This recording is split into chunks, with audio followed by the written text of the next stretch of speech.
Yes, sir. San Antonio, Texas. San Antonio, Texas.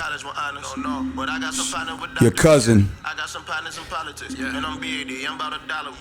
I'm about a dollar.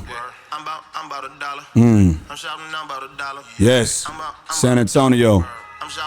I'm about a dollar. I'm about a dollar. This is the What's Next podcast, Houston's #1 platform where I invite creatives to share their journeys and give us a depiction of their visions. Most importantly, the last question I'll ask is, what's next?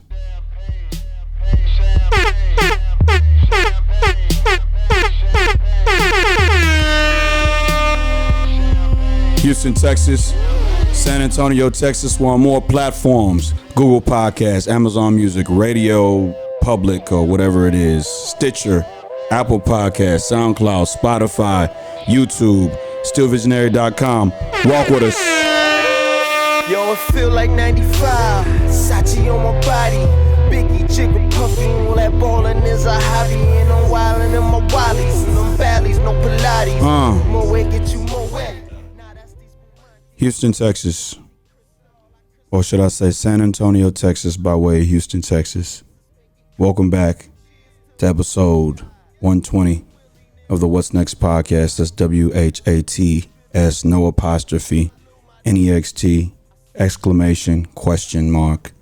The What's Next podcast, a production of Still Visionary Inc. This is a creative story.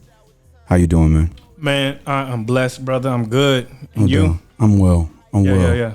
Listen, man, I am super excited to be here with you because my podcast is heavily predicated on people that I know firsthand, that I've been able to reach and talk to and almost kind of came up with. And my man, your man, when I was coming out here for the coaching clinic, I hit my man and I said, and I hope you don't mind if I read this to you. Go for it. I hit my man, I said, St. Mary, listen, do you know anybody out in San Antonio that I could possibly bring on the podcast? While I'm out there, I might as well do what I love to do. Right. You know anybody on the podcast that I can bring on the podcast? And he was like, let me check. Then he sent me a Facebook post. And then he said this, reach out to him. His name is Robert. He's a Christian rapper. I've looked up to him for a while in college, and he played an essential role in my maturing while in college. He's exceptionally bright and will provide a unique perspective on hip hop. Bro, that's humbling coming from John St. Mary, man. That's my dude. Man, the feelings are mutual, man. I look up to him too, so for sure. No doubt. And so, I owe it to him. He's helped me advance my podcast in ways that I can't begin to express.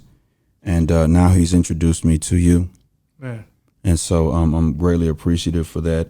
But I want to start here. When he says that I looked up to him while in college, and he played an essential role in my maturing. What do you think that he means by that? Man, perhaps he was referring to like the fact that we are both male, black in this space, right? There's not too many of us educating kids. And so I think perhaps having someone that's like you, same mind, that might have influenced him, I believe. So it's the same thing because I'm looking around too. I'm like, how many other brothers are in this space teaching these kids after school? And I'm like, okay, there's somebody else that's just as passionate. So I believe that's what he might have been talking about. So it's the same thing goes. I'm like, man, it's good to have somebody in the space that is, man, willing to like humble themselves and sacrifice themselves on a daily basis for kids. So yeah. Okay. Yeah. Have you ever done a podcast before? I have not. Well, actually, yes. I did one over the phone. Yeah. Okay. Yes, sir. Okay. Like I said, I want to welcome you to the What's Next podcast, a production of Still Visionary Inc. Before we get started with the episode, let's introduce our social media handles. Sure. So we don't disrupt the flow of the conversation when we get to that point. Cool. So if you're looking for me, you can find me at SonDaye LZ. That's at SonDayeL and a Z. Or you can find me at SonDaye.com. Okay, and I was wondering how to say your name on Facebook because I did not know. Yeah. And Houston, Texas, San Antonio, Texas, the great state of Texas, the Lone Star State. My name is John Ross Dike I, founder of Still Visionary Inc. and creator of the What's Next podcast, dropping every Tuesday at 6 p.m. Central Standard Time. Oh man, my air horn's messed up. Hold on, I got a phone call. She messed up my whole thing, man. Hold on. Oh Jesus Christ, I got it all. I'm sorry, man. It's all good. Yeah, she messed up my whole. Like I told you, I'm out here coaching. Yeah. And it was one of my kids' parents that just called me, man. She messed up my whole thing. Anyway, let me do that again. My name is John Ross Dike I, founder of Still Visionary Inc. and creator of the What's Next podcast, dropping every Tuesday at 6 p.m. Central Standard Time. And you can follow me on Instagram and on Twitter at John Ross Dike and still _visionary. Also the What's Next pod _ on Instagram. If you would, connect with me on LinkedIn, subscribe to my YouTube channel, like my fan page on Facebook, and visit my website at stillvisionary.com. Directly in front of you, I have all the merch that I sell on my podcast out the trunk of my car and on my website. And you can shop stillvisionary.com/merch. That's it. Okay. Listen, my man, like St. Mary said, is a Christian rapper. Are you ready? Yes, sir. My man is a Christian rapper. So we're going to do it a little bit like this. Yo. Look at me, man. I'm sorry, man. We good. I got you. Okay. Look, Live Zealous, SATX. Shout out to Rise 51210. Okay. Yo. This that composition in the backpack, classic era music. Back then, whack rappers got laughed at and booted. I ain't here to judge, I just came to start a movement. If you wanna be a master, then you gotta be a student. Roaring lion is the style of my pen game. One day every knee gon' have to bow down to my sensei. Stretched arms on the cross, got the kid saved. All seam, now it's raw heat when I spit flames. California A is where I came from. At 2-0, San Antonio is now what I claim, son. Blessed be the Savior, I'm just here to lift his name up. You can have the fame, I came for souls like I'm Shang Tsung. I don't think they ready, what I bring is heavy. Pound for pound, I hold it down from Genesis to Revy. Now who shot ya? I keep the cannon cocked for these monsters. Armed with the metal like Colossus. 66 caliber, hollow tips in a chopper. It's Contra, tell them bring the smoke like a roster. Running through the jungle like an apex gorilla, stomping out anything that has 8 legs and slithers. We don't battle flesh and blood, I had to learn to pray. Mortifying sin every day, that's the murder rate. Who said believers can't rap? You gon' learn today. Trying to see a milli say before I see the pearly gates. But who's counting? Sipping from his fountain. I see you moving units, but homie, I move mountains. Matthew, Mark, and Luke, get them John's nice. It's more to life than living just to die when you're born twice. Zealous. Okay. Flip that old classic. Yeah. No doubt. So, how you doing, man? Man, I'm good, man. Blessed to be here on this podcast. Appreciate the opportunity, man. No doubt. I appreciate you being out here, man. So I do things, like I said, my podcast is heavily predicated on the people that I know. Yeah. Right. And so when I have the opportunity to get out and talk to people that I've never met, I tend to want to look and see where you came from. Sure. And then see how you began your journey. So I want to start it off here. If you could define yourself with one word, what would that word be? Man, straight up, just zealous, man. That's it. Okay. Yeah. You put that in your name. Why? Man, because just kind of make a long story short, man, the thing that kind of fuels my movement, my passion is God, Jesus, and just having that zeal and that fire, especially kind of in the generation where it's kind of like looked down and frowned upon. And so I know we're in a space where, you know, everyone's kind of unapologetic. And so for me, kind of the zealous is like I'm unapologetically serving God. So that's where that kind of the zealous comes in at. Okay. Yeah. Okay. What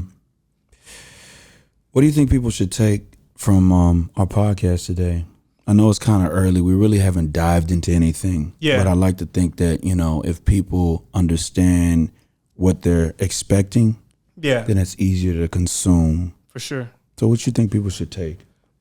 Just, man, authenticity and just realness, man. Like, I'm a fan of hip hop, obviously. So, you know, I love music and just expect just real conversation, you know, and just a different perspective on music too.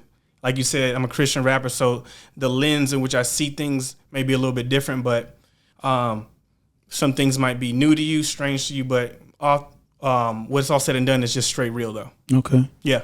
Okay, man. So listen, I'm out here in San Antonio. And you know, I came out here on a coaching clinic, but I also came out here to get busy as well. Word. Continue my movement with the What's Next podcast and my production company, sell a couple of t-shirts, spread my, I don't want to say gospel, but spread my message and Right. my purpose in San Antonio and just expand it a little bit. How do you find yourself in Houston? Well, San Antonio, Texas, from Cali. You said you were in Cali in the freestyle. Yeah, man. I was born California, San Diego. Okay. Lived in San Jose Okay. a couple years. That's the Moved- Bay. Yeah. Okay. So, Mountain View, Sunnyvale. So I kind of, about I'd say elementary school, I kind of moved to Washington though. I lived in Washington and then moved down to San Antonio high school year. So I got little Cali roots there. Okay. Yeah. Okay. And so you're out here in San Antonio. What's the differences, do you feel? From California and San Antonio? Yeah. I know Where the the population might not be different. Well, man, definitely here everything's just very centered around family, right? Family oriented. You go to California, it's more kind of just like, not saying it's not family, but like talent is a kind of thing everybody's kind of centered around. What do? You go to California, it's like, what do you do there? Are you a artist? You a skateboarder? You a breaker? What do you do? Here, not so much. It's just, everything revolves around family time and kind of like that. So, Okay. yeah. Okay. So, in 2019, I started off on this podcast to kind of like create a platform for others, but most importantly for myself, Word. so that I would have a place where I could go to and be free, authentic, like you say. And in that, I found that there's this journey that I'm on, whether it is I know definitely the journey is to kind of control the creation and the product that I put out, Right. to avoid hearing no, to be able to create as I want. Exactly. You know what I'm saying? And kind of like use this as a stepping stool, practice to when the time comes and I'm in a position where the laps that I have had or ran outside of this one destination that I'm at right now will prepare me for that moment. Right. Right. And so when you began Christian rapping and then took on the title as a Christian rapper, did you start somewhere else, or did you kind of like, were you called? Were you saved and then started? And then how does that go? Yeah, so, man, I started rap in high school. And really what it started off as just like a little hobby. My friend, his brother was a big influence on us. So we would always do what his brother did. So if his brother was skateboarding, or playing ball, that's what we're trying to do. But his brother started rapping. And so my friend started picking up, rapping. And from there, I was like, man, this is kind of cool.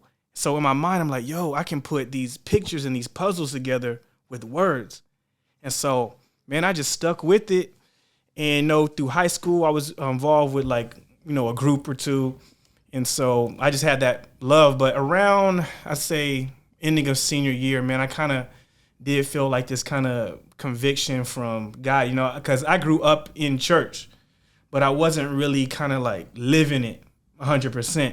And so I moved down to San Antonio, and I'm around my cousin, and she's, all in the church and stuff. And so just being in her presence and kind of just where I was at, I was like, man, like I know I'm not living up to God's expectations or whatever.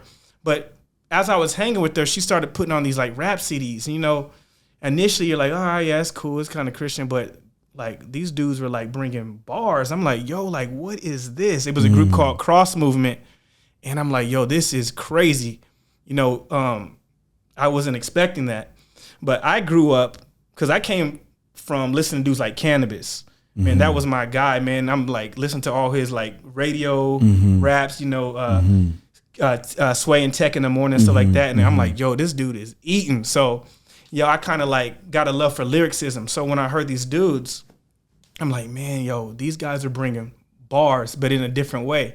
So that was like a big influence on me. So I'm like, man, I like to rap, but I also know God is calling me. How do you marry the two? And I saw that it was possible through these dudes. And so that was kind of the start of my journey. Has it been easy? Not necessarily, but it has given me more like content and purpose, because for me, like I said, authenticity, I always want to speak and rap from a place that is like real for me. So when I wasn't doing Christian rap, I didn't feel real. I didn't feel authentic because I wasn't living the stuff I was talking about. You know what I mean? You're talking about on a day-to-day basis. Yeah. It wasn't like something that was, I didn't know like where to aim my skills. Cause I'm like, I don't do this and I don't do this. Like, so like, what am I kind of doing? But when God like saved me, right? I was like, okay, now I have a purpose. I can, like, I'm actually living this and I can rap about this. And I have a model to go by while watching these dudes. And so now it hasn't been easy. You know, I mean, we can get into that a little later, but I'd say it has been easy, but it's been easier had I not taken on Christ in my life. Yeah. Okay. Yeah. You know, because, you know, when you hear Christian rap, I think of Lecrae. Right. Even though he doesn't want to be classified as that. Yeah. I think of Molly Music. Yeah. Dope dude. Right. So I wonder if it's possible. I mean, I guess it would depend on your goal. Right. But I wonder, you know, how. Here's the thing for me, man. With creativity, right? It's in the eye of the person who's creating. Right. And then, but here's the thing, on the other end of it, when you create something, you also have to say, are they going to receive it? Yeah. Who's my audience? Right. And that's something that I've found is very difficult to kind of pinpoint, because I'm in so many things. I'm a Freemason. I'm an educator. I'm a husband. I'm a black man. I'm a coach. You know, I'm a podcaster. How do you kind of find, you know, what do I kind of say, hey, this group of people I know for a fact is who like will take on me, who will kind of like say, you know what, he's for us. You know what I'm saying? So I too am a big fan of hip hop as well. Yeah. Right. And so I never thought to rap. Hey man, I never thought to rap. You'd be surprised what you can do if you just try it out, man. You never know. You never know. So Cannabis, your favorite MC or who? Not so much my favorite MC now, but was my influencer, like heavy. So, you know, Lecrae is definitely one of my favorite MCs.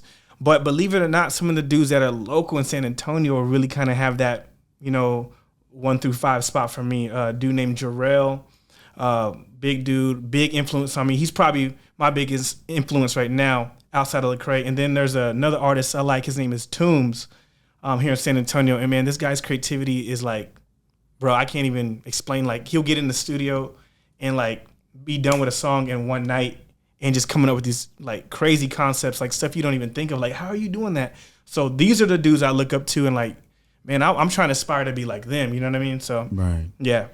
Master P mentioned in his journey to becoming who he is today, that he moved to Richmond, California, and they loved. Well, he was actually influenced by somebody who was in Richmond when he was trying to find his sound. Yeah. He said that, you know, he almost leaned towards that Bay Area, but they were like, nah, we like that southern part of it.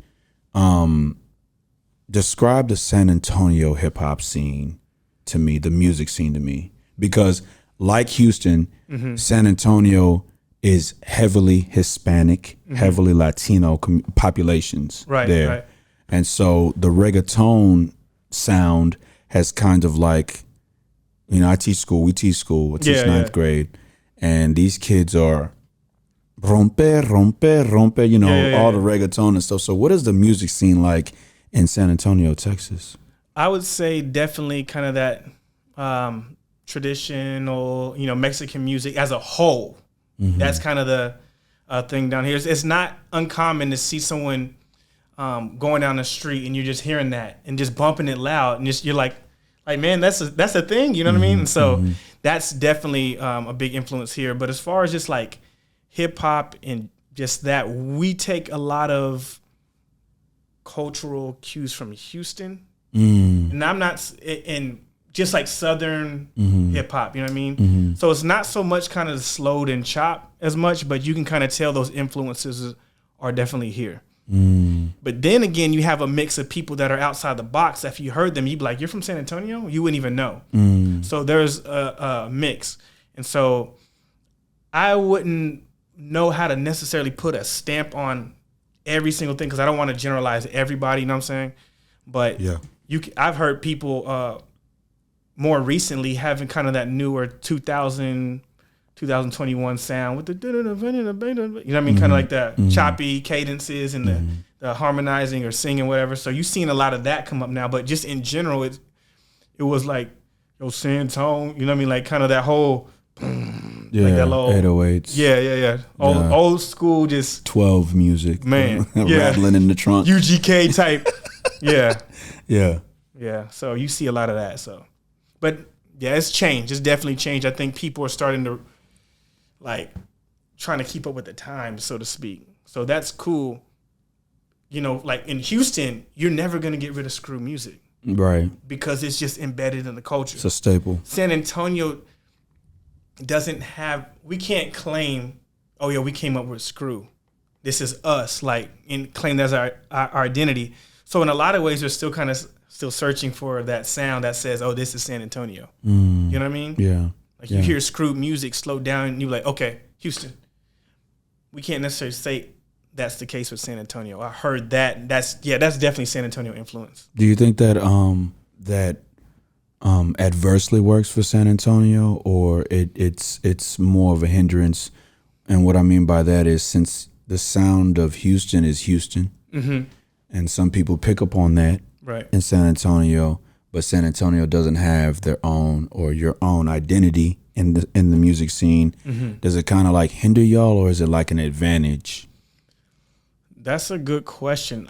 I'm not 100% sure on that one, but if I had to say, I'd say it could help in the sense that it can get you into some doors outside of San Antonio if you have that sound that you might not have had just being here by yourself. You know what I'm saying? Right. So if you have a San Antonio artist that has that Houston sound, you might fit in right there until they check your car and say, where you from? You know what I mean? So it works in that sense that like you can kind of like piggyback off other people. Okay. I would say. Okay.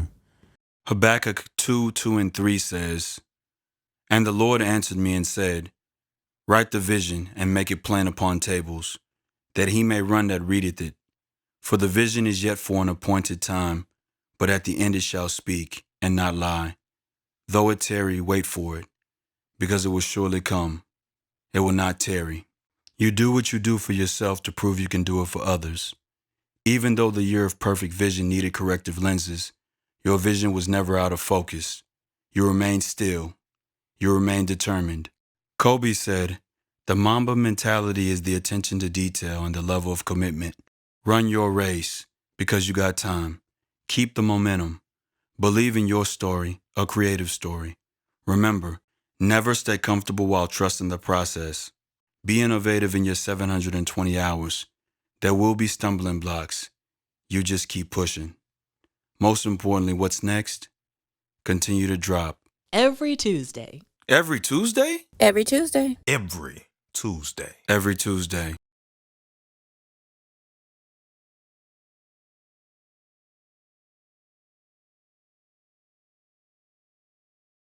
Take me into the creative process of making a record for you. Yeah, so I'm more of a conceptual person. So I kind of think of a concept. Okay. And in my mind, I kind of see from A to Z. So it's kind of like that puzzle piece. So usually, first thing I do is I'll hear a beat, and I'll just be in the car, and I just try to get some cadences down. So I'll hear the beat, and I'll just, you know what I mean, trying to just see how I can just pin cadences. Once I kind of get a pattern down for whatever that 4 bars or 8 bars, then I'll start kind of plugging in the words based off the concept that I'm doing. So, yeah, I try to do, I try not to stay in the box with every single record. I try to do something different for the purpose of growing. But most of the times it's just me getting lyricism. It's a big thing. So somewhere in the record, I'm going to put lyrics in there. Now the faith part, how that fits in, that's usually where the concepts come from.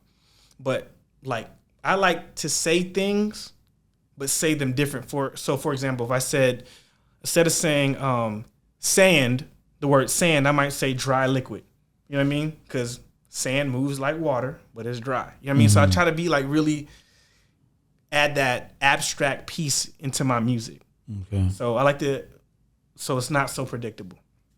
You know, Nas had a lyric one time in Stillmatic, and I'm not gonna quote it because I'm not just the best at lyrics, but it was in it was the last track.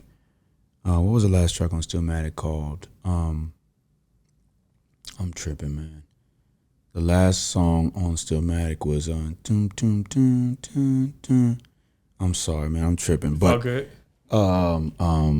Oh, and my man is gonna take my card from me, man.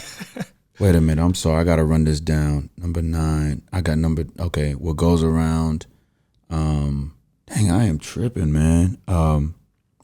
Last song on Stillmatic, Nas says he mentions Luke.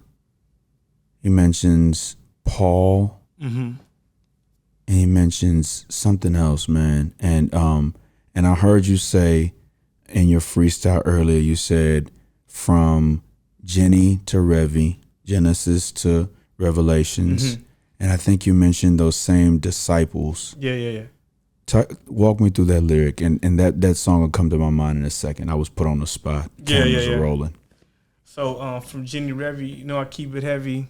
Hold it down from Genesis to Revi. Now, who shot you? Yeah, so basically in that lyric, you know, obviously it's Bible, but it's just in a different way.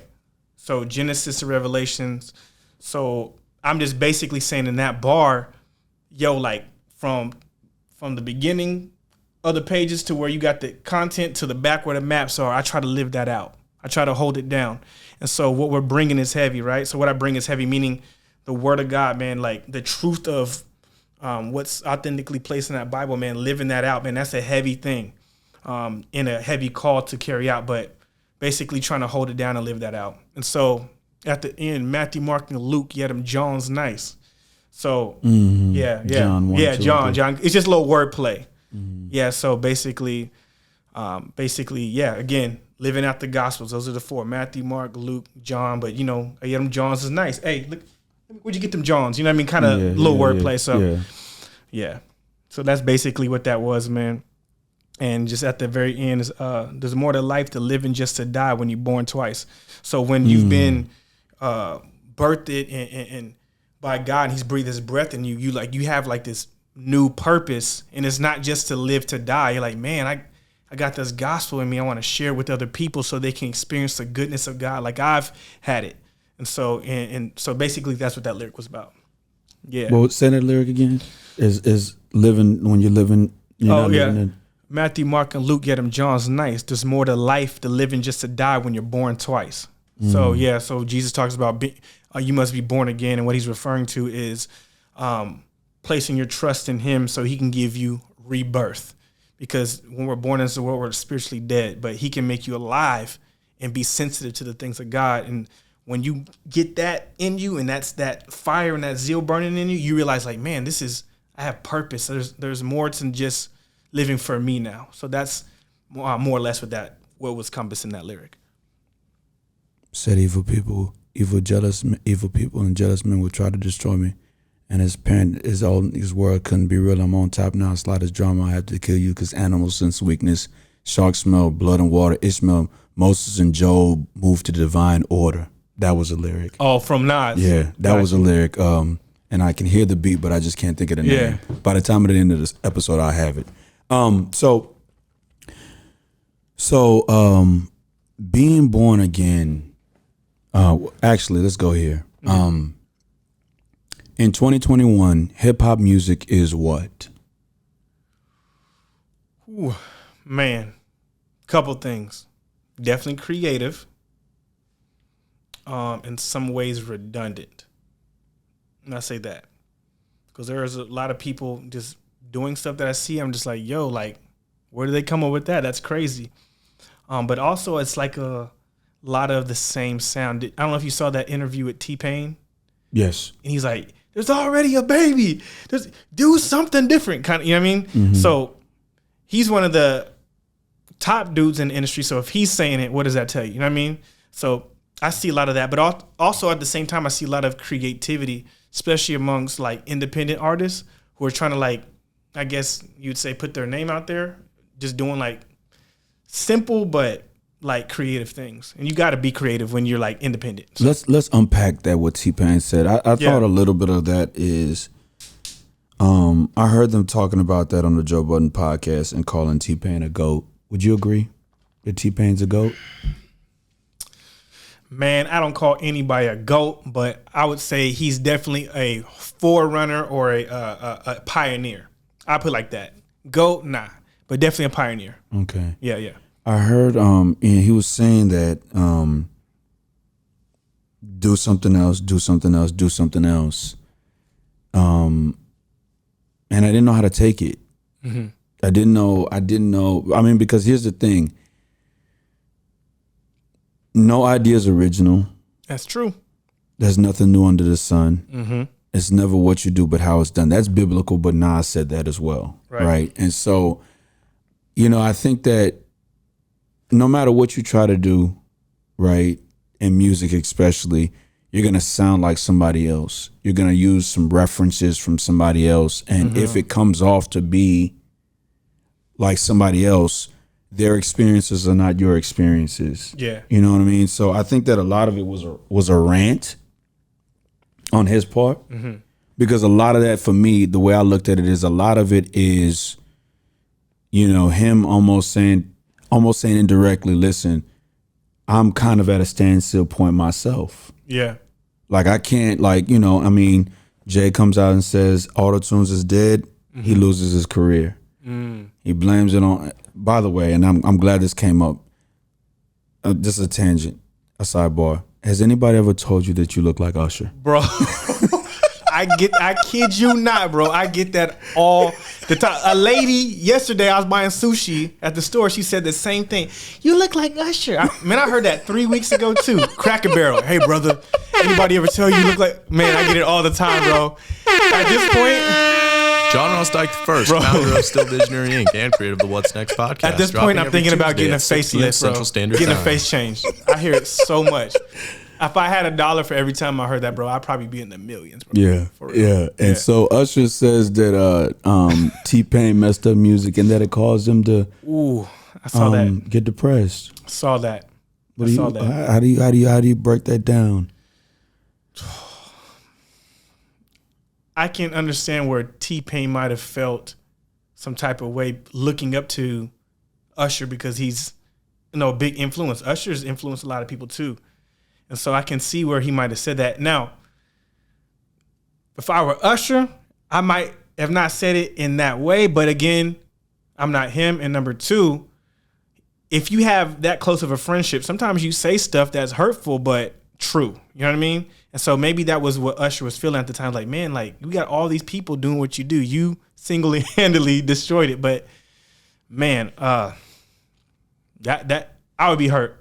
I'd be hurt if that was an influence of mine. Like, hey, you single-handedly destroyed all of music. You know what I mean? But here's the thing, though. People don't know that auto-tune sound had been out before T-Pain did it. It was already in the 90s. T-Pain brought it to hip-hop. That's the difference. If you listen to Believe by Cher, do you believe in life after love? Right? She was using that on her track. Like, and you're like, yo, this is crazy. In a way that is not, okay, let me just fix your sound because you're not good. But no, but using it to get that manipulation that we all like, that robotic feel, she was doing that.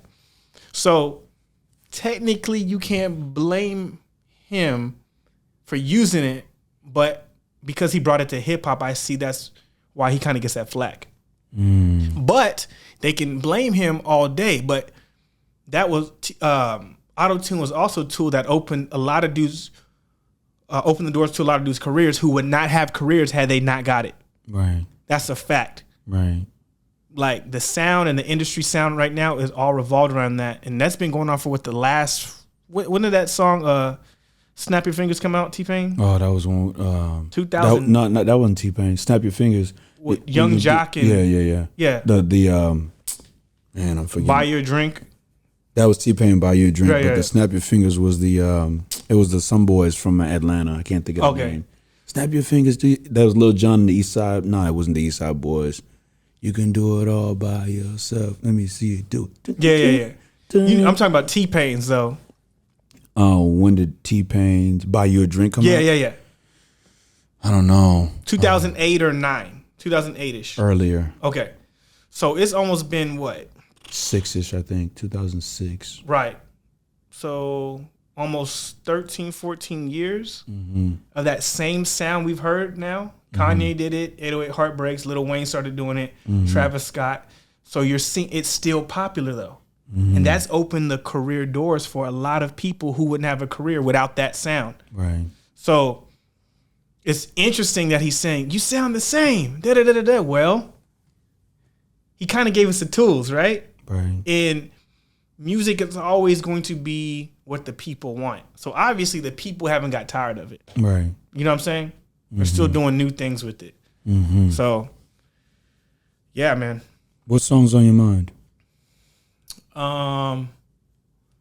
Let's go with B-side.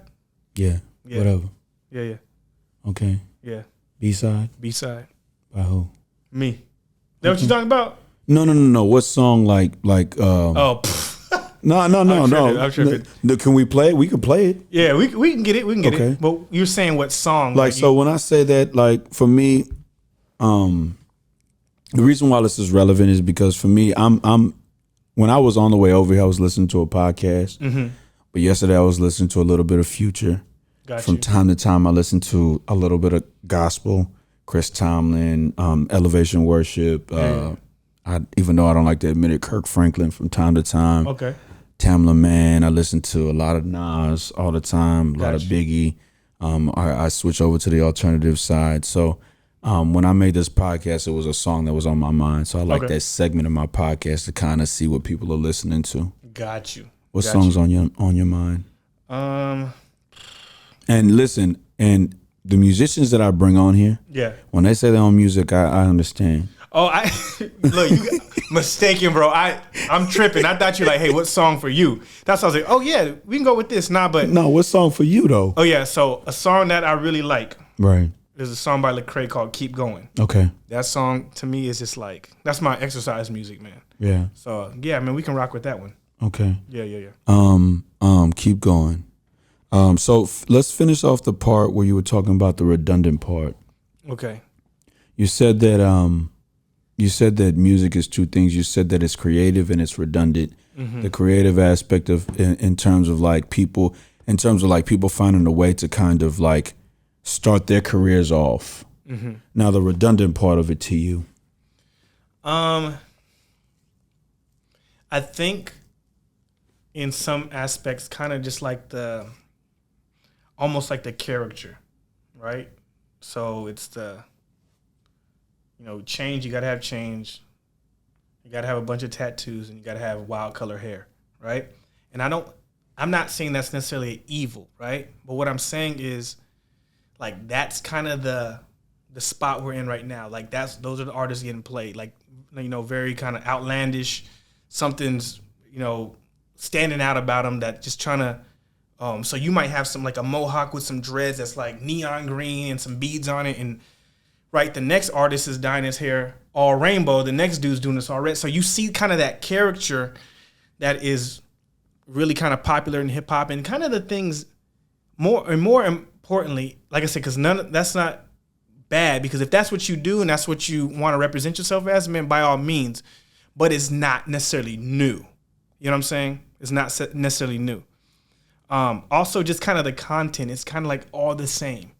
Get money, I smashed a girl, I ride Raris. Like, it's like we've heard it before, right? And it's kind of, all right, that's what the next dude is saying. That's what the next dude is saying. But you're saying it too, but just kind of over a different beat. You know what I'm saying? And so that's what I mean kind of by redundance. Like, we've kind of heard it before. And by no means am I putting myself on a pedestal like I'm more righteous than anybody. But, like, hip hop I believe we just need a breath of like fresh air. We need a breath of fresh air. Something like when you think of, like, I see the bigger picture when it comes to music. I see like kids, right? I'm a teacher. I see kids. I get to listen in on what they're talking about. And so when I hear a kid that I know is struggling at home and he's rapping about some lyric that a rapper said, and I'm hearing him play it over and over in his mind, and now that kid's life is kind of going to that mantra of what he heard, it's kind of leading him in dead ends. So in my mind, I'm just like, yo, like, is anybody seeing what's happening as a whole to communities when we kind of pump this into their minds? You know what I mean? That, to me, that's kind of bothersome. That's why I kind of are on the I guess the side of the line on, I guess if you want to say it like that, because I hear it over and over, the same story. But the truth is, most of those artists don't even live what they rap about, right? They're off in the suburbs somewhere, kids going to private school, eating filet mignon and steak. This listeners in the hood, you know, blaring this music and kind of like a record to life for that person, leading them to dead ends. And I'll never forget, man, I was watching this YouTube video and it was they're doing an interview of a guy in jail. And she's asking these questions. I guess he did like a murder or something. And she says, you know, like, basically like, what happened here? Da-da-da. And a dude, like, in the middle of the interview just stops and just starts quoting lyrics from a rapper. And it's like something about, I shot him, da-da-da-da. And she was kind of like, what? But the point is, like, this was in his head, in his mind, like, over and over. And he thought he can live it out without consequence, like he saw the rappers on the TV do. And I'm just like, man, like, it gets old after a while seeing people go to early graves and try to live out the fantasy, not knowing that there's like consequences behind it, you know? And so to me, when I think rap, I think, you know, there's that redundancy. You sing that, and it's kind of like almost like the WWE, if that makes sense. Like, everybody here knows wrestling is fake, right? The storylines are fake. They're fabricated. Now, do they do the moves in the ring? Of course they do. Do they slam? Yeah, sure. But everybody knows it's fake. But we all stop for one day out of the week to go go watch wrestling. Even though we know it's fake, it's entertaining to us, though. And for a period of time, we get to escape reality and go with this kind of this storyline and just, you know, believe these things are real just for entertainment's sake. And I think hip hop in a lot of ways is that a lot of artists don't really live it out. The money they have in the video, not real. The girls, they renting the girls, paying them so they can come look good in the video. They're not really with them, even though they're talking about, I'm smashing on these girls. Like, no, you're not. Right? Like, it's not true. Like, you know, and I know some people might be like offended by it, but it's truth. Right? So they're not really living that life. We ride Raris. No, bro, you got a Prius that's barely holding together. You know what I mean? But for a time and space, we get to fantasize with those rappers about a life we would really want to live. You know what I mean? And get to be a part of that. And so that's what I believe rap has kind of come to. And so, I mean, they would look at me and be like, oh, but you're a Christian rapper. I'm like, yeah, but I actually live what I talk about. You know what I mean? Like, I actually live it out, though. I don't fabricate stuff and not live that out. You know what I mean? While on the other hand, you might have a rapper who actually doesn't live it. And the rappers who do live it out, they end up in jail or dead. You feel what I'm saying? And so it's like, who's really being true if we're really talking about it? You know what I'm saying? Right. So, yeah. And, you know, I think of, and listen, first of all, I got the name of the song. The name of the song is called Every Ghetto. I guess that would be the song that's on my mind, because while you were talking, I got zoned out and I went back to the lyric and I was like, okay, I got to get this song before the end of the episode. It's called Every Ghetto. It's on Stillmatic, the last track number 14. Got you. So then I think about this concept right here. We were talking while I was setting up. Yeah. And you said, man, you came in here and you said, man, you got 117 episodes. Okay. And I was, at the moment, I was like, I'm going to just take it in. Yeah. because, you know, I've done this podcast for a while and nobody's ever said or hit me with the, man, I've seen that you've done this many minute episodes. So instead of saying, 118, I just soaked it in, because 117, it's one episode short, but it still signifies a lot, right? Right. And so when you said that, I said, yeah, this long media thing, right? You want to kind of condense it, but it's just like, I can't, there's no way for me to kind of rush what I want you to get across on this journey, because I'm seeing here that in your journey, in your particular journey, there's got to be some authenticity. Right. You can't, I'm not going to tell you one thing and live the other. Yeah. So I started thinking to myself, I said, man, but then how do you break? Mm-hmm. You know what I mean? Like, you know, if my man here, Robert, knows that I've done 117 episodes, right? 118, 119, 120 now. Yeah. This episode being 120. How do I break? If Robert raps and he's an educator and he talks to the kids and everything that he raps about is what he lives, how do you break? So that way there's a different lens that America looks at entertainment through. Yeah.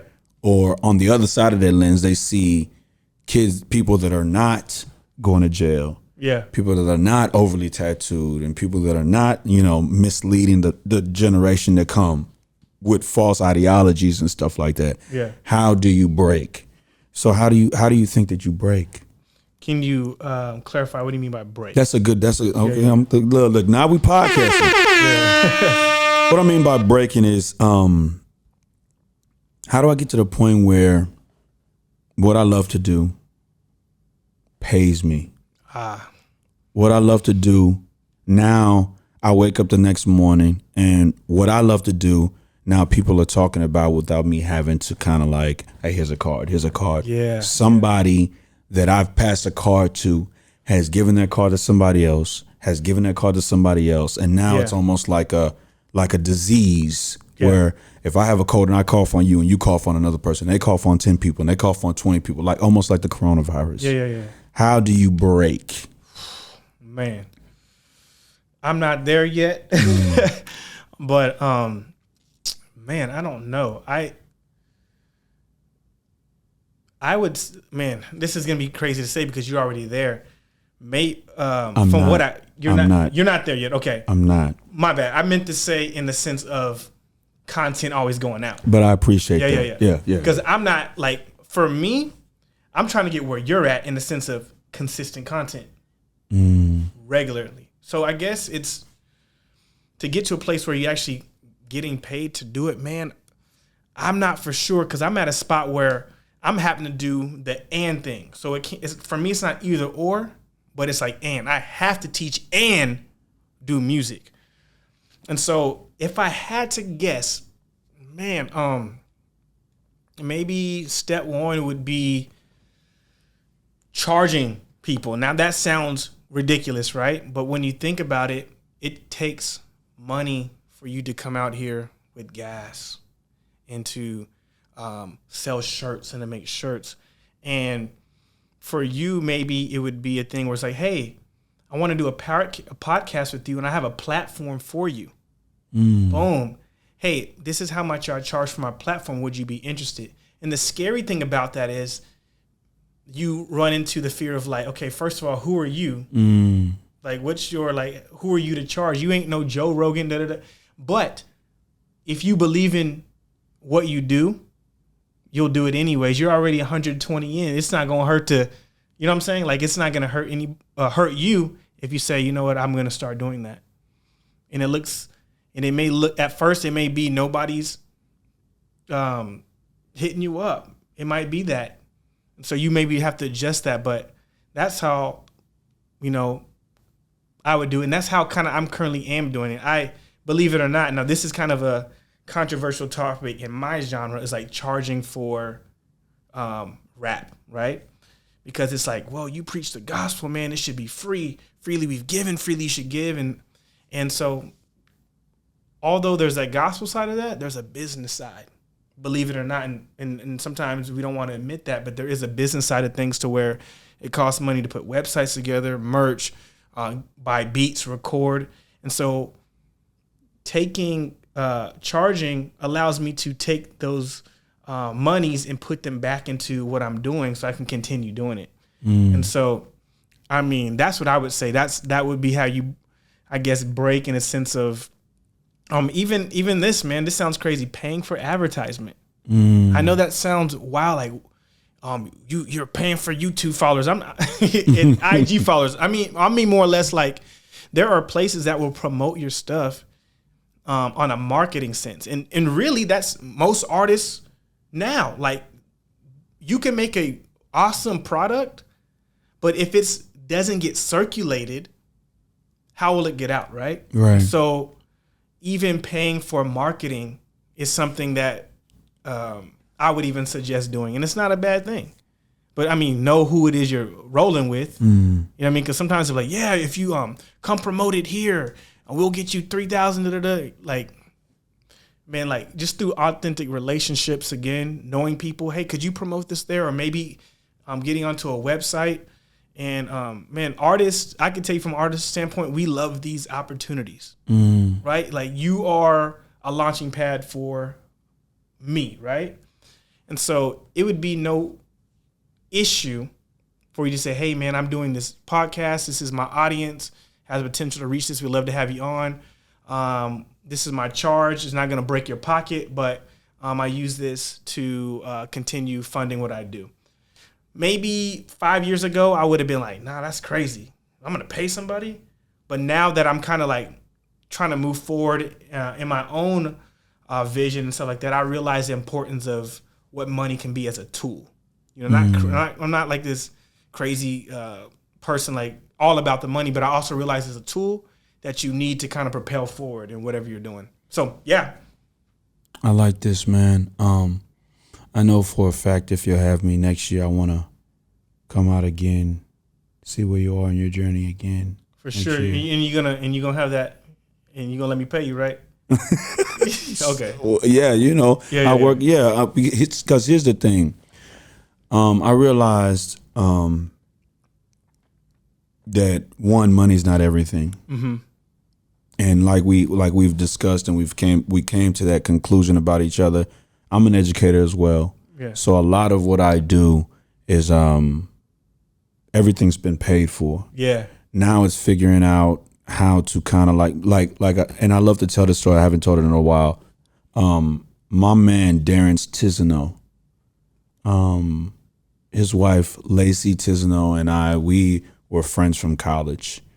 When they were getting married, I reached out to Lacey and I said, hey, are you still writing? She was like, yes, I'm still writing.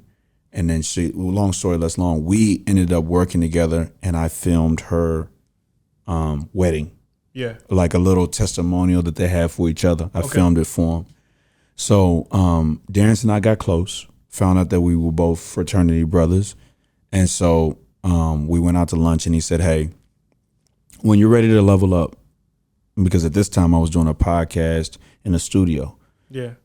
Paying and everything like that, using check money, hustle money, and you know, all these jobs that I'm working to pay for the studio time with me and my then business partner. Shout out to my man Mario Wanja.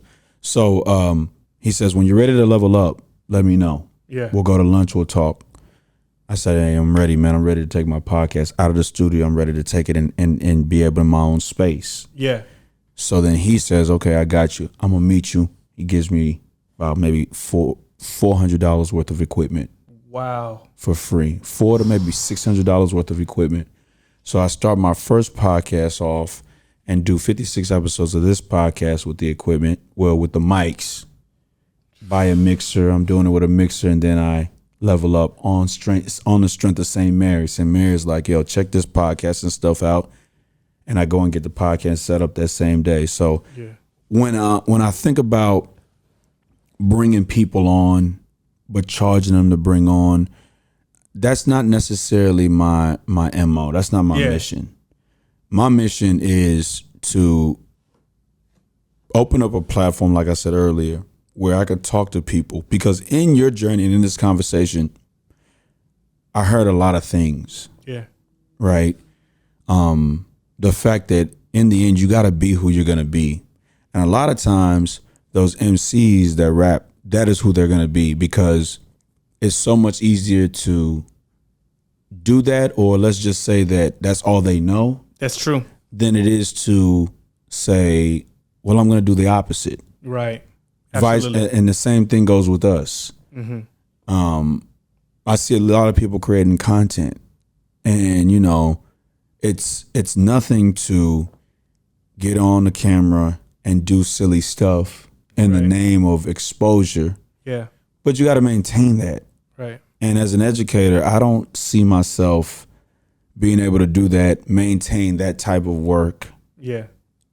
You know what I'm saying? And then be able to do both. Those two things don't coincide. Yeah. So for me, what I was saying is that, you know, the podcast for me is a way, it's an escape. Yeah. To link with like-minded people and see their journeys, because that's the part that goes without people knowing. Nobody ever realized how Drake made So Far Gone. They just know that So Far Gone was a masterpiece. And for me, when I was thinking about a direction to go with podcasting, that is the direction for me. What is the in-between between A and B? So next year when we link and we podcast, we have an A. Yeah.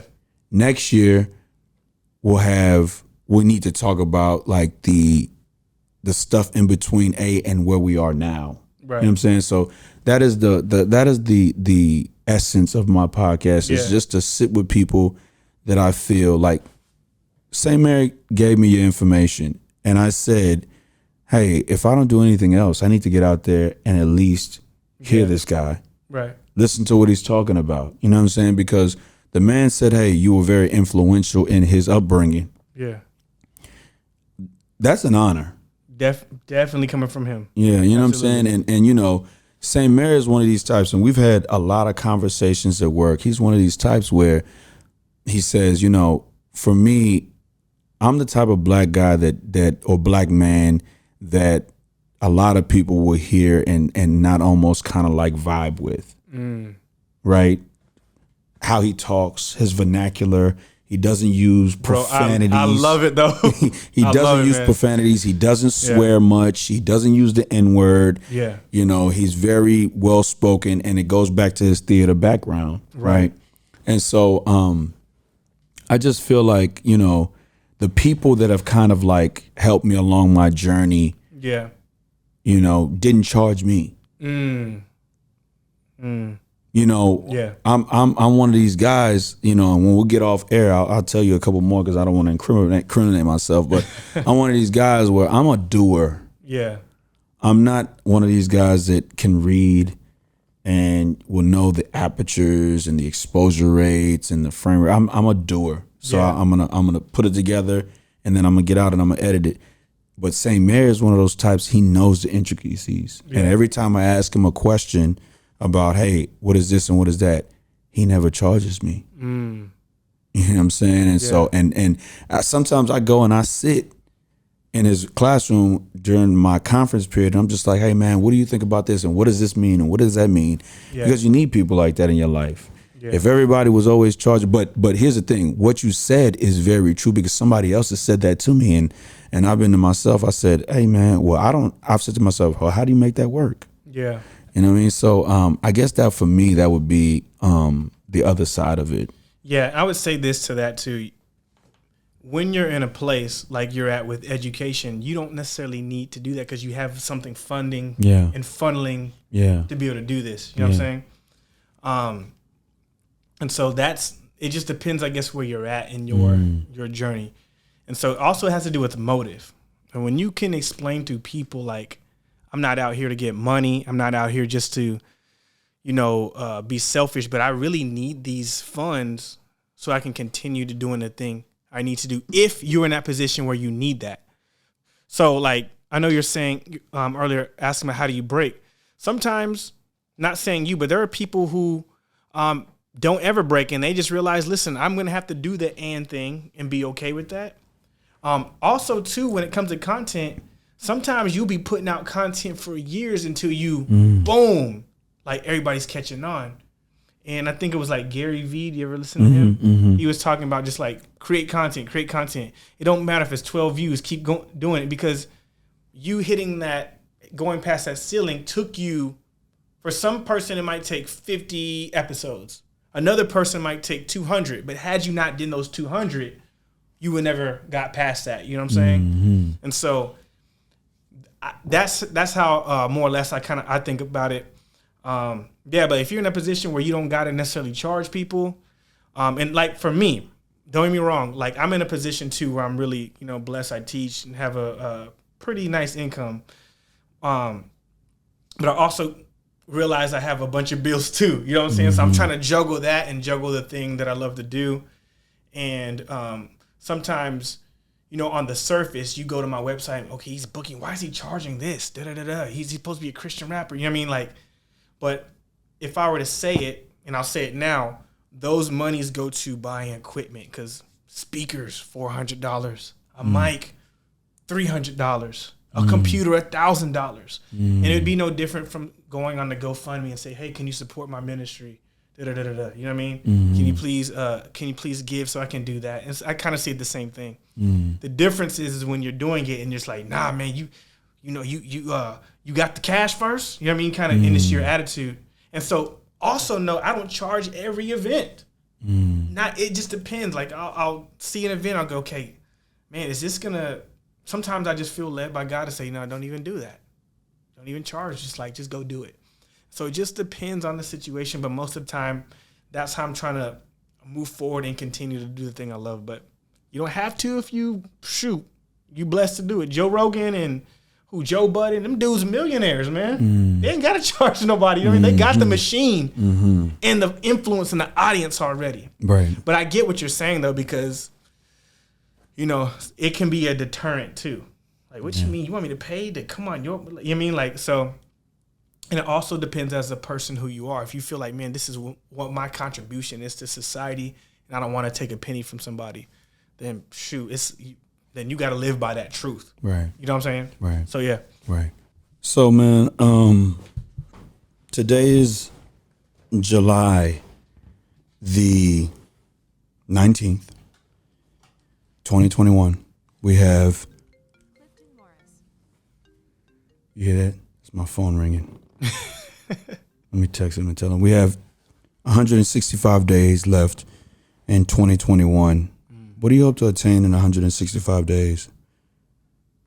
Man, personally, man, this thing sound crazy, just discipline. Discipline. Getting up early, committing to doing things that I don't like, even though I need to. That's really kind of my goal. And every year I have a kind of a statement for the year. And I'm still on the discipline, man. There's things I wanted to do. I want to create more music. I want to be able to just like get more consistent with that. But without discipline, I can't even obtain it. So, yeah, by the end of the year, I want to at least put out another 2-3 songs. Okay. With the schedule I have, because it can be tough. But before I even do that, I got to get that discipline down, man. So, yeah. So I'm kind of in the works of doing it right now. I get up early, try to exercise, force myself to do stuff, stay busy, but yeah. And try to get this full teacher certification done. Yeah. Yeah. Yeah. How are you liking the classroom? Man, it's really, sorry about that. It's really cool, man. It's definitely just a challenge for me, though, because this is what I love to do, right? I love to make music. I want that to be my kind of main squeeze. So it's always been a kind of this battle, but when I'm there with the kids and I'm seeing how much I'm influencing them, man, it's a breath of fresh air. I'm like, dang, I got that much impact and influence with these guys. Like, so this can be something too. It doesn't just have to be that only. So trying to knit those two together and be comfortable with that. You mentioned this or this, and this and this. Yeah. Do you think that education and music will be your career, or will one pave the way for the other? Yeah, I struggle with it, man, to be honest with you. But I think I come to a place now where I'm okay with both. Mainly because what's keeping the roof over our head and food in our mouth as our family is working a 9 to 5. And before I was ever like full time, I wasn't doing that. And I was trying to do that.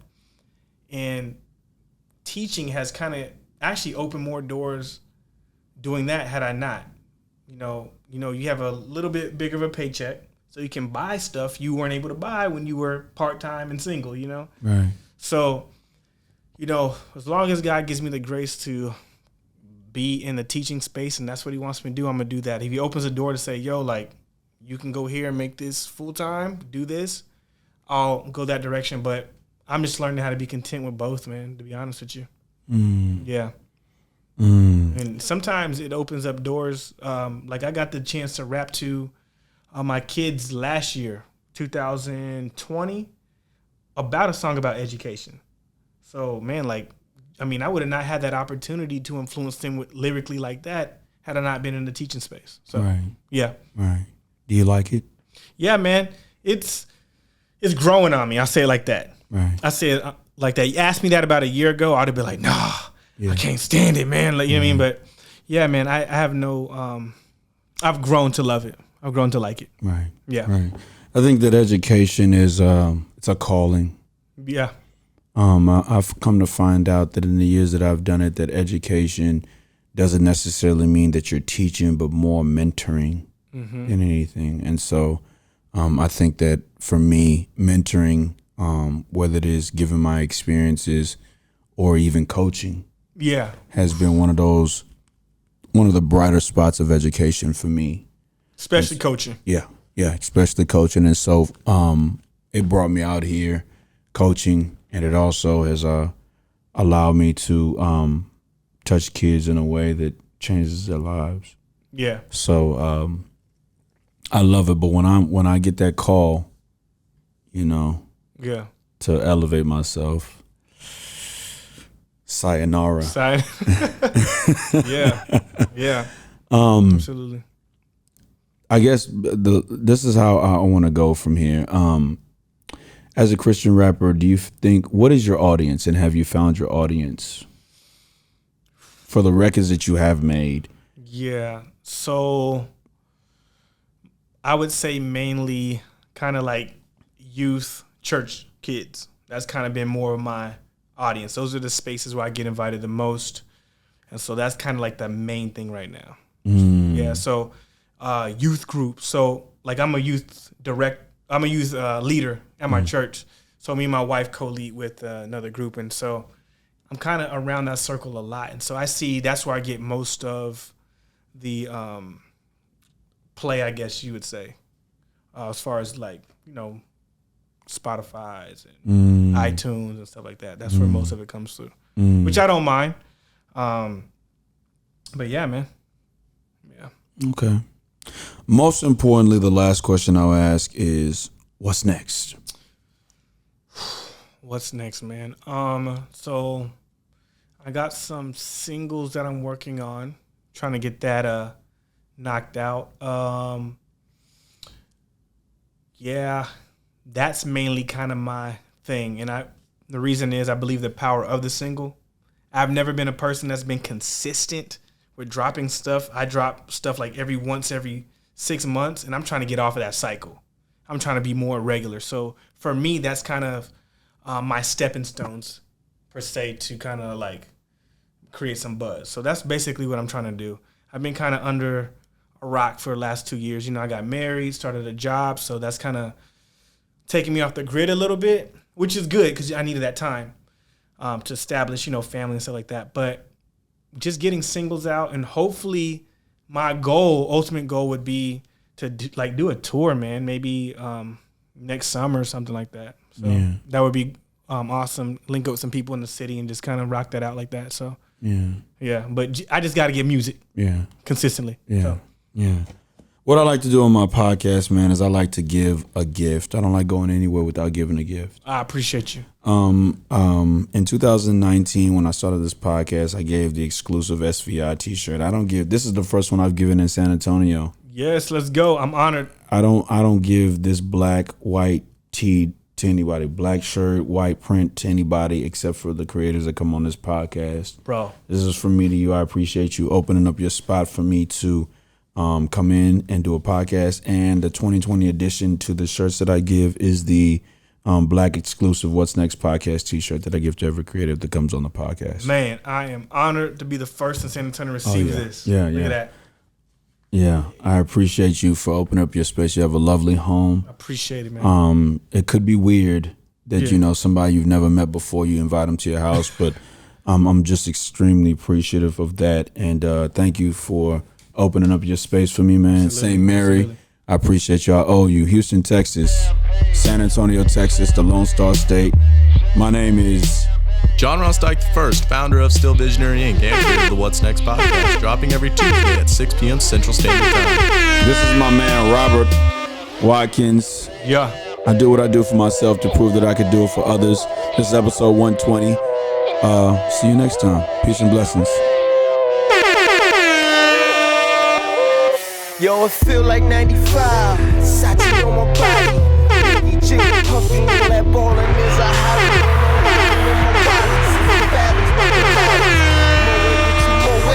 Nah, that's these Bumandi. My crystal ball, I see crystal. I crystal y'all with that. I saw the sign like Ace of Spades. That Ace of Spades get crackin' like cheers to the money guys. The Willie niggas who buy them bottles and then they spill these liquors. Yo, son, what I do? You dog. 5 bottles, 1 gig. Why I need some drugs? I know I'm out of line. Another shower time. You know it rose rain when your cloud is 9. Get off that high ass hussy. This a private party. Been on my dick too long. Your breath on private party. You gon' be nice or naughty. These walls on priceless arty. This the upper crust. Fuck is up. Oh, over and done.